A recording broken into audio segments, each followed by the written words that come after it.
Good morning, Marco. Today is Thursday, June the 2nd, 2022, the day after Bank of Canada has just raised, once again, 0.5% with possibly more to come. We're going to discuss what this means for the first-time home buyer, what this means for the investor, get your expert insight as being an amazing mortgage professional. And just before we started this, you mentioned something about an award yesterday. So let's start off with that. What did you win here? Oh, it was just something from the office. Hi everyone, nice to be back. Rick, thanks for inviting me back once again. Happy to be here. And yeah, let's not really talk about Okay. the award, but no, thankfully and gratefully, I've continued to stay busy. As you know, Rick, I also own multiple properties, and therefore, outside of being a mortgage agent, I'm really day to day in touch with what's going on out there. Oh, absolutely. Having that lens, that investor lens, is definitely advantageous. I read the headlines. 6.8% inflation in April, highest since January 1991. 0.5% increase. We're now at what, 3.7% prime rate. And what are you hearing there? Is more to come? Are they going to pause? Well, interestingly enough, if we thought yesterday it was a shock, I think the most shocking statement made from Tiff Macklem, so the governor of the Bank of Canada, was that there's an expectation for the July 13th next meeting that they may even be even more aggressive than they were yesterday. So wow, people jumped on that right away. And what's more aggressive than 0.5? Well, it could be 0.75. Even speculating it could even be 1%. And then after that one, kind of just taper it down for the towards the end of the year, right? But so there's definitely chum in the water. Everyone's mortgage financing is as unique as a snowflake or a fingerprint, and so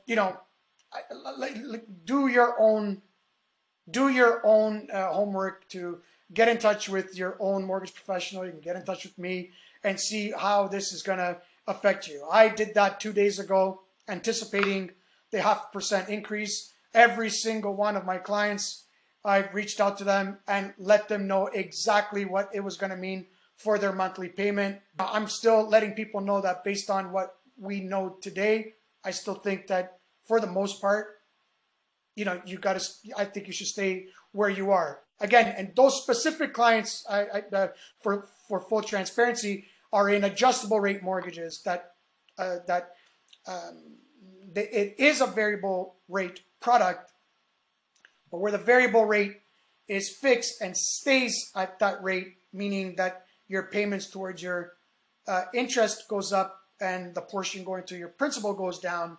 On an adjustable rate mortgage, your payments increase with that increase of interest, but you're keeping your 25-year, your 30-year, or whatever position that you're in right now in your mortgage.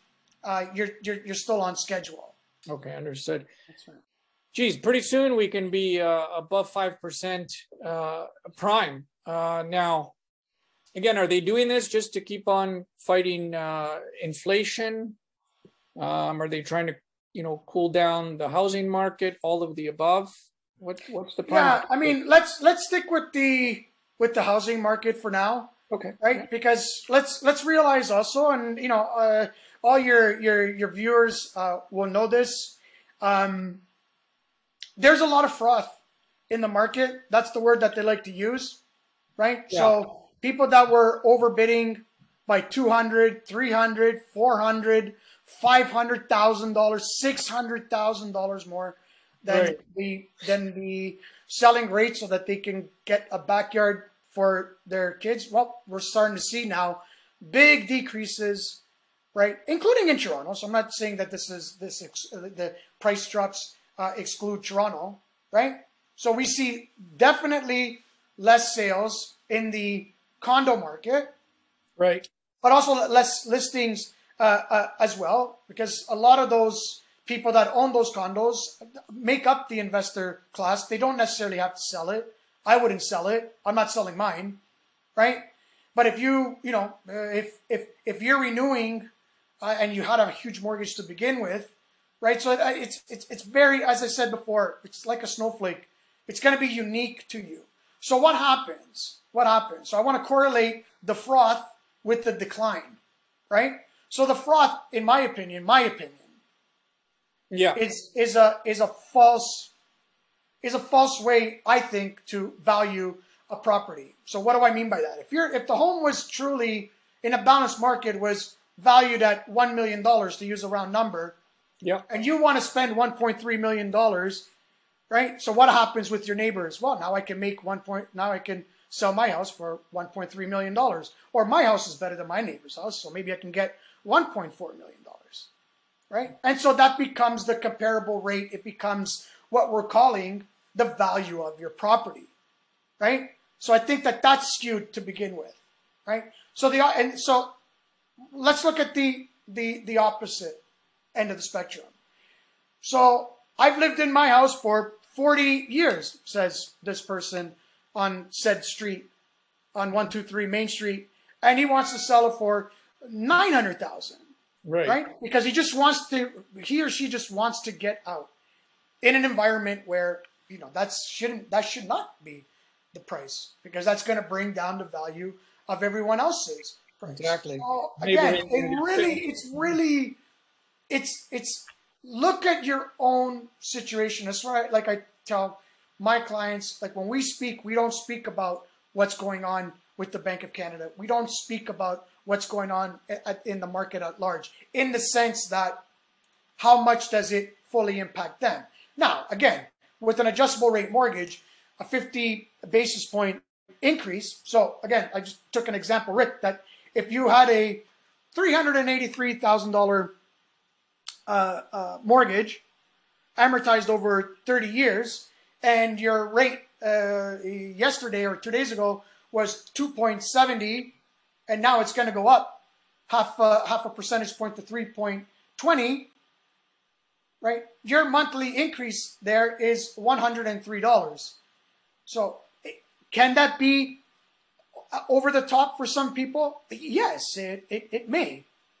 But then again, it's $103 for most people. It will be absorbed, right? So this kind of circles back to your first point about what the Bank of Canada is trying to do with these rates. Because when we speak about inflation, again, I have a different slant on this. I don't, and also because the Tiff Macklem, again, Governor, Bank of Canada, has clearly said that these interest rate increases, they're trying to get the inflation rate down. But is it going to affect the price of gas? No. Is it going to affect the price of food? No. These are two main things that are every one of us, until we're all electric, or until we can find a different source of nourishment, right? We need these items, but it's not going to affect that. So they're trying to say, well, if we increase it enough, they're going to stop spending on Main Street, right? So if they throw, so this is part of the conversation, right? There's other experts out there, Ben Rabideau, that said that the Bank of Canada is going to keep doing what they're doing. The Bank of Canada starts fearing a recession before interest rate hikes, right? So this may or may not happen, but the Bank of Canada is testing it, right? So that $103 for someone with this size mortgage for $383,000, right? If I change those numbers to, let's say you have a $700,000 mortgage, which many people have, But even there, it's $188 a month increase. So it's $85 more from having nearly double the size mortgage. 63% of Canadians still find themselves in, surveyed say that they're still in a comfortable position to absorb some of these rate increases. But imagine that you're buying a property that now the bank is saying, no, I'm only going to value it at $900,000 instead of $1 million. Do you have $100,000 now to offset the possible lower? Yeah, that's tricky, right? So let's do that. So it goes up another. So then that 3.20 goes to 3.95. Yes. Yeah, let's do that one just to see. That's a $483 monthly increase. Yeah. So now it starts to get, to the point where, some people may have been able to absorb that, let's say $188. Now we're getting, up there, 400 and change. Some people, I mean, what's the option for somebody that their rate goes up that high? I mean, we speak about this daily, and there's people that have they're really stressed out with not knowing where they're going to be paying, right? But if the alternative is to go into a fixed rate, the fixed rate mortgages are in the well above 4% now, 4.5%, 4.19, 4.29, they're 4.44. Yeah. So that is an extra 50 basis points on top of that as well, right? Yeah. So what's your concern? What's your true worry? That it fluctuates, or that you need to maybe adjust the way you budget your monthly expenses? Right. So, and again, there's, we're going to take away some fun from people's budget. Two right? vacations. But we live in a country that the a default on mortgages is ultra low. It's almost an insignificant number. In Ontario, even less than the national average. We talk about like 0.10%. So people will sell their cars before they fall short of paying their mortgage. Yeah, so they'll have to tighten up where they can. If that means 2 vacations down to 1 per year, or 1 down to 0, or maybe make it a little mini trip instead of going to the Bahamas. Brown bagging it, eating more at home. So this is where the government or the Bank of Canada is seeing. They want to test this effect. So you mentioned it. If you are taking less of a trip, you're not buying a car, you're buying less clothes, you're less. Who does that affect? That affects the economy on Main Street. Yeah. Right. So if that's gonna happen, right, then you might push the economy into a recession. Yeah, and so you got to be careful. The only mechanism that the Bank of Canada has to counter a recession is to then start to lower rates again. Yeah, so they might have to backpedal if we get to that point. And so I tell my client, yes, you might have to. This might be a year and a half of tightening up the strings a bit, tightening up your belts a bit, right? But I still believe it's still favorable than to going into a fixed rate. This is a storm. You have to find a way to manage it.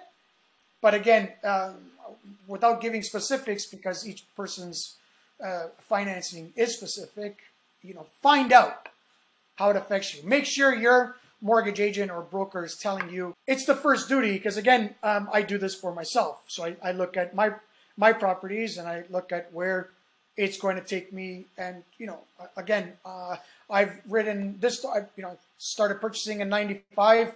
I've gone through this before.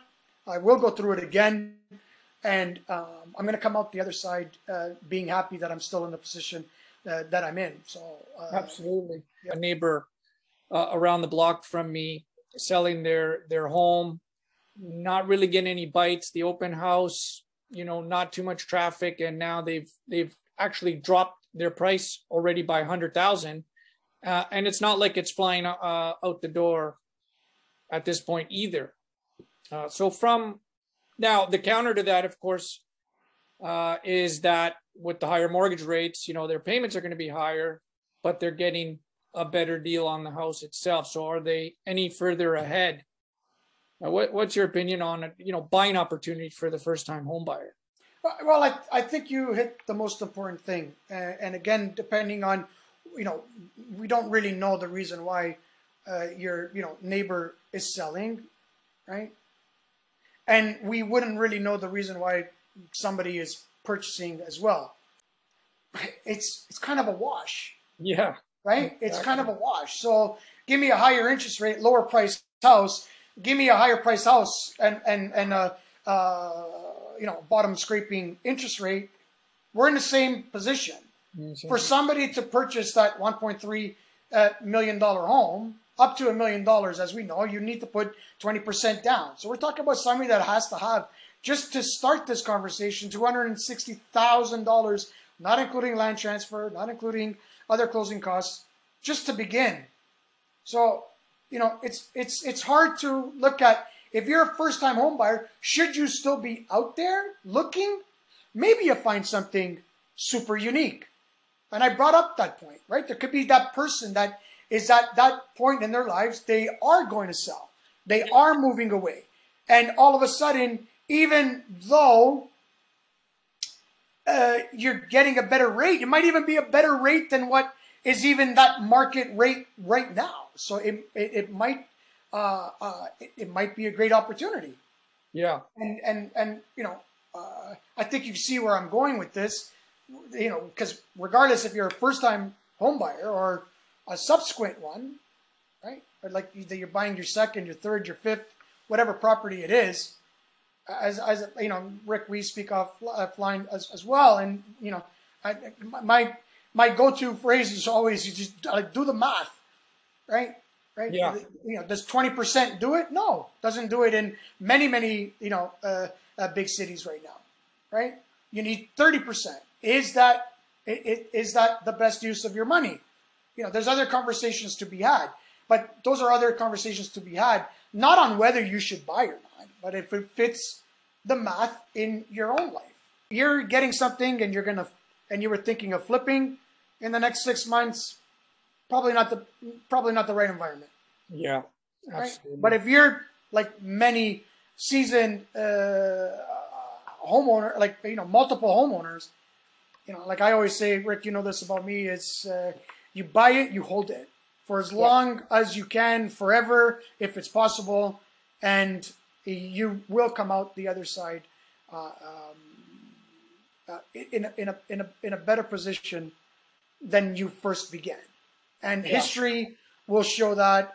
Every single source of data shows that. This is not our first traumatic, banking or financing era. Absolutely, yeah, and like we've said before, and I hate to sound like a broken record, but again, it is truly time in the market, meaning taking that long-term approach as opposed to trying to time the market, where a lot of people, as we know in the past, have gotten really burned by trying to do that. Right. Hope that helped. Love to share this free information. Your only cost is a free subscribe and a free like. So if you would do me that kind favor, I'd greatly appreciate it, so I could bring more of this content to more people, helping you to build your wealth. Bye for now.